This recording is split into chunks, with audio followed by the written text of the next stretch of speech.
paring sa gawas kung dili mo igsoon ang ingon diri nga priesthood mabasa sa 1 Peter 2:5 nga igsoon.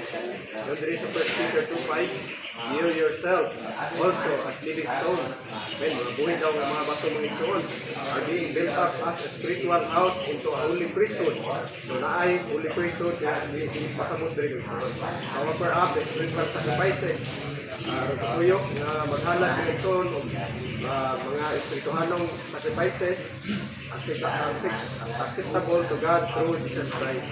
Men, salamat sa Ginoo mo igsoon. Yung unang ipakita 1 Peter 2:5 nga nagi priesthood mo igsoon.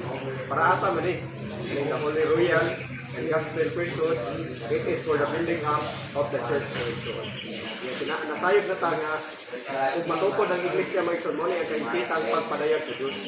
So ang tuyong tinguha sa kasing-kasing sa Diyos mo igsoon, ibig gani ang kaimutan niya mga igsoon, mao nga matukod ang iglesia. So ang paagi nga matukod ang iglesia mo igsoon na kinahanglan sa mga mag-aalagad.